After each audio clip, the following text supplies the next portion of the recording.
En enero de 1933 se produjo un levantamiento en un pueblecito gaditano que se llama Casas Viejas, que fue brutalmente reprimido por las fuerzas policiales republicanas. En total, 28 personas murieron en esos eventos, 2 de ellos guardias de asalto y el resto vecinos de esa localidad. Desde el principio, desde que empezaron a llegar las primeras crónicas, hubo mucha confusión sobre qué había pasado allí. No cuadraba. Y de hecho, después hubo una comisión de investigación. No se sabía muy bien cómo había sido todo aquello, y las informaciones contradictorias, y una serie de periodistas fueron a Casas Viejas a ver qué había pasado. Fue un escándalo político mayúsculo, y de hecho fue una de las causas para que después, posteriormente, el presidente de la República en ese momento, Manuel Azaña, tuviera que dimitir. Uno de los periodistas que fue a Casas Viejas fue Ramón J. Sender, que el 19 de enero publicó la primera de una serie de crónicas que iba a publicar en el diario La Libertad sobre qué había pasado allí. Después, entre eso, testimonios y entrevistas que realizó y los documentos que salieron en la comisión parlamentaria que digo que hubo para investigar qué había sucedido en Casas Viejas, recopiló, le dio un poco de forma y publicó este libro. En 1934 se publicaría Viaje a la aldea del crimen. ¿Y quién es Ramón J. Sender? Creo que muchos lo conocemos.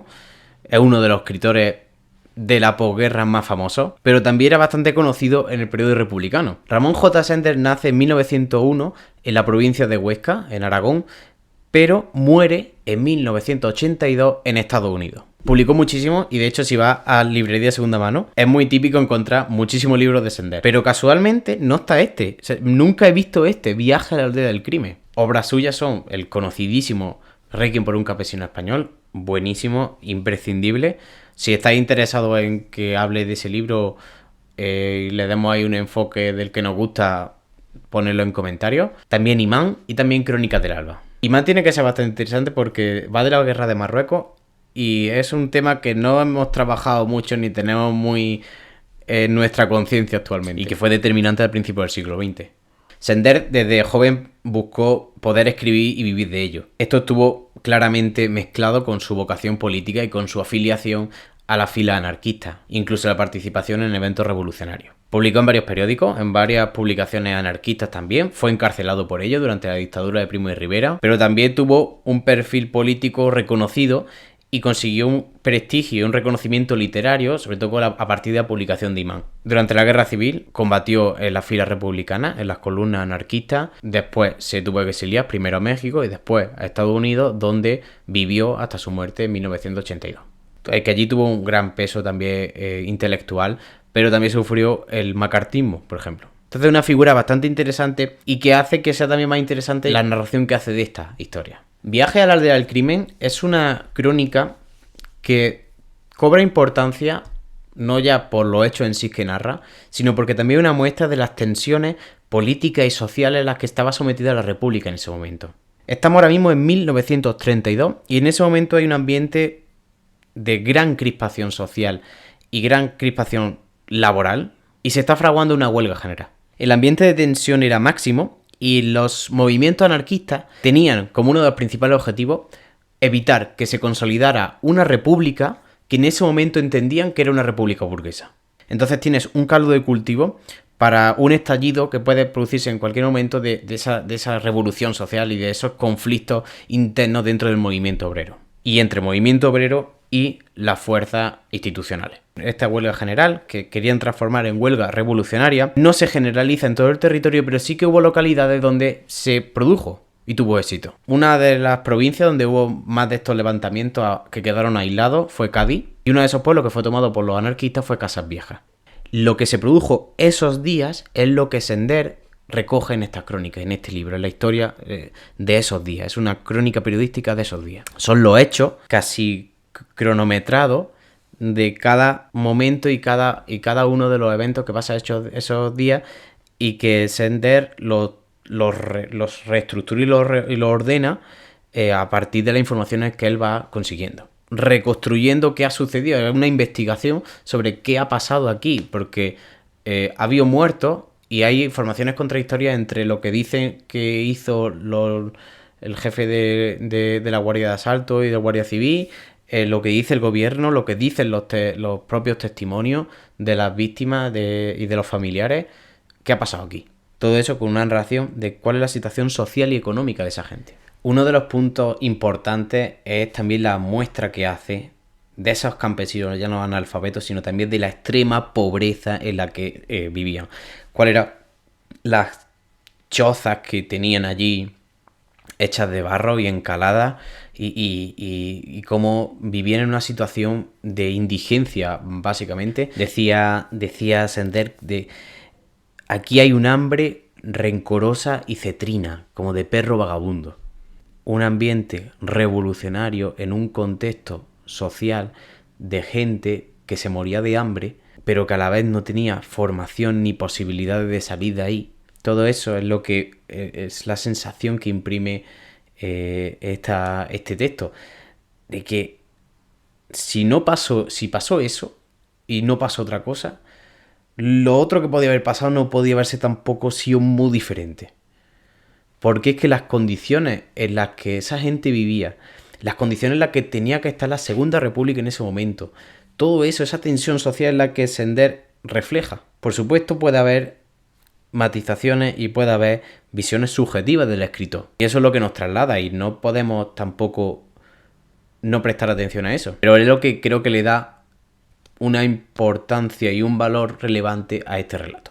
Aquí hay un Sender que está en parte desencantado con los movimientos revolucionarios y que no puede evitar ver que los vecinos de Casas Viejas, estos que han tomado el pueblo, no puede dejar de ver a gente analfabeta, hambrienta y que está engañada y que realmente no saben qué es lo que están haciendo, ni saben realmente más allá de los lemas. ¿Qué es la revolución obrera? Que cuando conseguimos el estado anarquista, ¿qué supone esto? La cosa es que en la madrugada del 11 de enero, un grupo de campesinos que forman parte de la CNT han comenzado una rebelión en Casas Viejas, proclamando el comunismo libertario. Por la mañana rodearon el cuartel de la Guardia Civil con escopetas y algunas armas, hasta que llegaron refuerzos de la Guardia Civil, que al ver que se habían cortado las comunicaciones con el exterior, fueron una vez que pasara, liberaron el cuartel y tomaron el pueblo. Cuando consiguen liberar el cuartel de la Guardia Civil, vienen más refuerzos todavía, y es entonces cuando empiezan a buscar los revolucionarios y se produce la represión.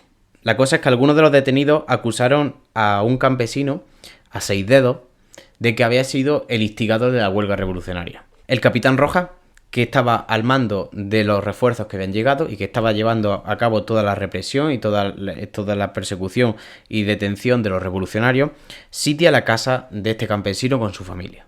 En la casa no solamente estaba Seis Dedos, estaba también su hijo, estaban las esposas de su hijo, o su hija también estaba, y alguna nieta, sobrina, había varios miembros de la familia allí dentro. Sitian la casa, comienzan a disparar, finalmente incendian la casa. Dentro de la casa quedaron calcinadas 6 personas y solo sobrevivió la nieta de Seis Dedos. Además, también se descubrió que había en el patio trasero personas fusiladas, maniatadas. Ejecuciones que se habían producido como parte de la represión. La cuestión es que esta confusión también se salpicó al gobierno, porque esa confusión llevó a que el gobierno negara, no estuviera claro quién había dado las órdenes, qué órdenes habían dado, y que el gobierno también negara que eso se había producido. De hecho, hay una frase muy concreta de Azaña que lo persiguió en esa comisión de investigación, que era una negación absoluta de que allí se hubiera producido ninguna muerte ni ningún hecho como el que se produjo. Azaña dijo: no se encontrará un atisbo de responsabilidad en el gobierno. En Casas Viejas no ha ocurrido, que sepamos, sino lo que tenía que ocurrir. Aunque la comisión parlamentaria determinó que no había habido responsabilidad de Azaña, es decir, que el capitán Rojas había actuado de motu propio y que no había órdenes de actuar y de reprimir sea como sea, y aunque hubiera que disparar a los campesinos, Sender sigue achacando esta responsabilidad al gobierno y sigue culpándolo de lo que ahí se produjo y de que esas eran las órdenes. La historiadora Pilar Mera Costas, que publicó el libro, la colección está sobre días concretos de la historia de España, la de julio del 36, dijo que esta posición de Sender se debía a la vinculación anarquista de Sender y a su desilusión con la república y con la democracia parlamentaria. Que parte de lo que persiguió Azaña en esto fue una frase que dijo el capitán Rojas, que lo acusó y después se demostró falsa, que era que Azaña había dicho ni heridos ni prisioneros, los tiro a la barriga. Sea como fuere, Sender facilitó con esto que los hechos salieran a la luz pública y más aún esas contradicciones, las dudas que se habían generado. Y esto tuvo todavía más repercusión cuando se publicó el libro. Primero estuvo el periodo de crónica y después cuando se publicó ese libro. Recordemos que Sender ahí ya tiene un prestigio como escritor. Entonces el crimen de Casas Viejas sirve para azotar un gobierno que ya venía bastante vapuleado y que ya se enfrentaba a unas tensiones muy, muy considerables. Y que después perdió las elecciones. Sender recoge una de las claves por las que la Segunda República no pudo triunfar.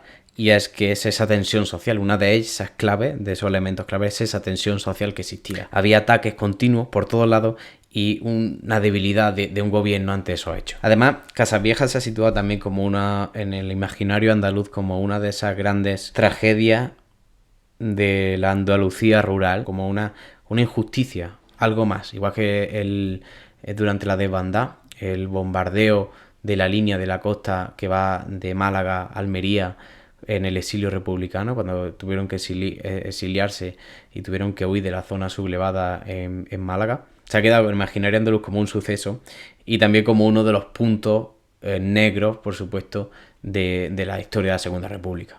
La forma en cómo lo cuenta Sender es eso, una crónica periodística, no entra en algo demasiado lírico, no lo literaturiza excesivamente, es más narración de hechos. Al principio sí mete un poco de algo ficticio, pero solamente hasta llegar a Casas Viejas. Cuando llega a Casas Viejas, los hechos cogen todo el peso. Me pareció curioso cómo adaptaba el habla andaluza de Sevilla y de Cádiz, lo transcribía. En principio no me suelo mostrar muy favorable con eso, pero sobre todo si no está en cursiva. Pero bueno, tampoco, a veces un poco forzado, pero funcionaba en otras ocasiones. Vamos a dejarlo en un 5. Y ya está, Viaje a la aldea del crimen, de Ramón J. Sender. Espero que te haya gustado. Si ha sido así, coméntame si conocías Casas Viejas, o sea, conocías el hecho de los sucesos de Casas Viejas. Pon sí, no. También si queréis que hable de un ranking de un campesino español, ponedlo. Dale a like y suscríbete que estamos a punto de llegar a los 50.000. Gracias por ver el vídeo, un saludo y nos vemos.